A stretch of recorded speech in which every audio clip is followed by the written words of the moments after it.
Stone shape requires the user to work a piece of clay to their desired shape. A drop of blood and a pinch of bone dust are used to cast Animate Dead, and sleep requires a pinch of sand, or a cricket. Material spell components. These are the objects required to cast certain spells. And most of the time, people ignore this rule.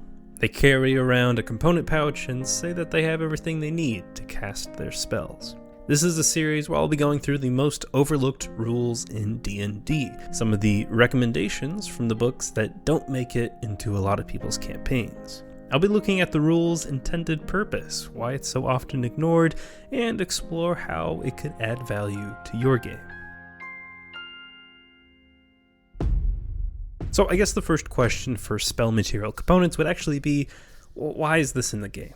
If you look at the other components of spell casting, the verbal and semantic, these are supposed to be ways in which spellcasters are able to conjure their magic. The mystic chants or crazy hand gestures are the conduits that enable the user to channel the magic of the universe. And in D&D, there are so many unique ways of doing this. A cleric prays to their god, a warlock is in a pact with a demon lord, an artificer has their academic studies, or a wild sorcerer who actually doesn't really know what's going on with their magic.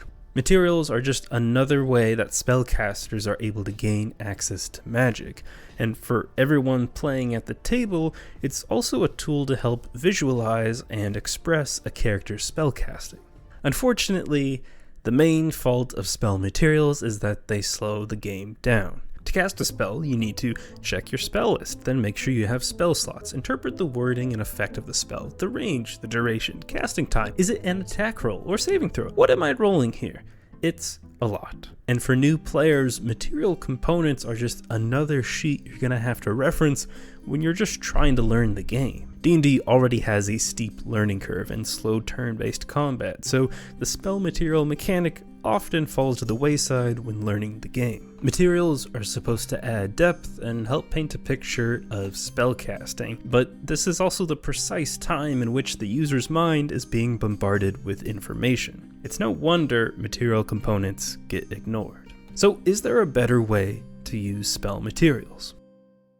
Someone on Reddit has made the process a lot easier by compiling all the spells and their materials into a sexy Excel sheet. Also in their post, they touched on the gameplay you can get out of materials, like building character aesthetic, possible quests or loot, and the logistical challenges of carrying things around like giant slug bile. I don't think spell materials should be ignored. Instead, when we look at spell materials, needs to change. For most spellcasters, there's a time period needed to study and learn a new spell. And this is also often an ignored rule, if not just something that is assumed to happen during a long rest. But I believe this is actually the perfect time for the DM and player to talk about the components of a spell. This is maybe after a session, when everyone's leveling up, or just some Discord messages later on. Players should look through all the components of their new spells and decide, what does it look like when my character casts this spell? What do I say? How do I move or use these materials? And how do all of these components reflect how I want to express my character? While it's usually the job of the DM to describe things, spellcasting is the perfect time to give that job to the players. I would prefer to let them have some creative liberties and entertain the group, even if it means going a little off book and breaking some minor rules. Besides, the alternative is so boring. I cast firebolt, firebolt, firebolt, fireball, fireball, fireball, fireball, but this time, at level 8, I feel nothing. I'm not going to blame a player for using an effective spell every turn, but it's just not that entertaining. Let's try and make Fireball interesting. Perhaps most people visualize Fireball like a Dragon Ball Z character, or a bolt of fire coming out of their hands. But the spell materials required are a tiny ball of bat guano and sulfur, aka bat poo-poo, and an element that smells like rotten eggs if mixed with water. So how does a character use these materials when casting? Perhaps they're a student of transmutation and an avid collector of rare materials. They have equipped a sort of combination of a Yu-Gi-Oh! Arm sleeve and a makeup palette of all the materials they need. Before spellcasting, they line up their materials accordingly, and a soft blow on their palette erupts into a fireball. Or maybe they're like my players and think poop is funny. So they just dig out the bat guano from their pocket and rub it all over their face while doing a little dance. Then a fireball comes out of their butt. Why not? Why not make a mockery of my game? It doesn't have to be anything crazy. Just try to make the player visualize how their character casts the spell. With every spell, the character becomes a more interesting spellcaster, and this can inspire the group, lead to different plot points, and create new character desires. I mean, you know how expensive bat guano is. A character might decide, just for roleplay purposes, to buy a pet bat to get them an unlimited supply.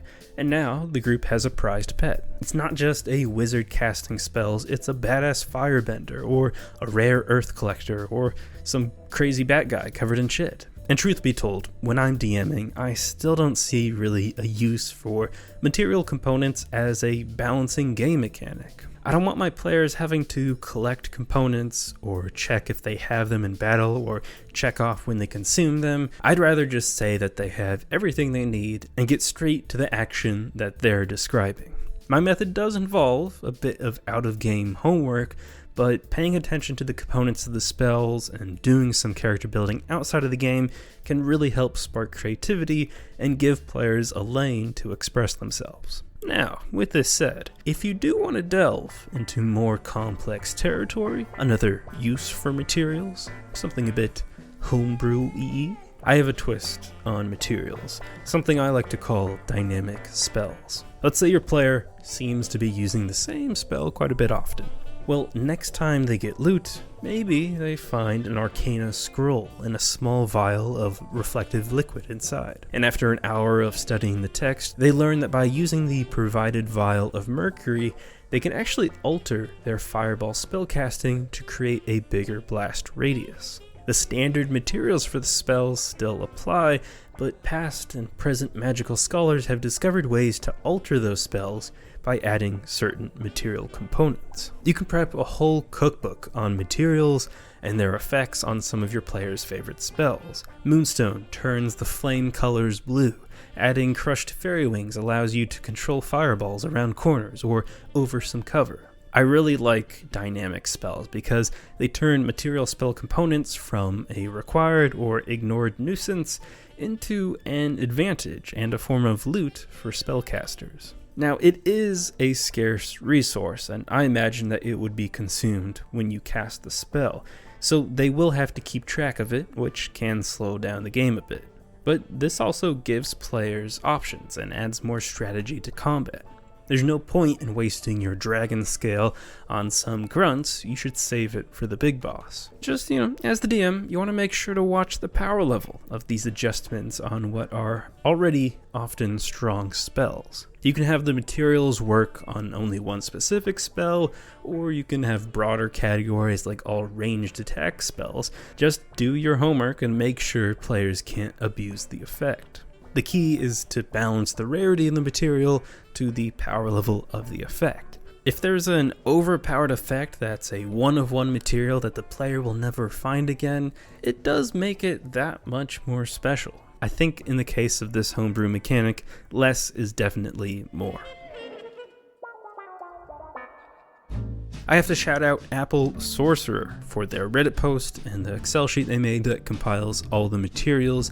It's really a great piece of work that I totally mooched off of. They also sell affordable D&D related stuff that looks really good. It's like $1, so I'll link that down below too. Let me know below about some other ignored D&D rules, and if you have one, give me an argument of why more people should use them. Here's another video of mine if you're interested, and thanks for watching.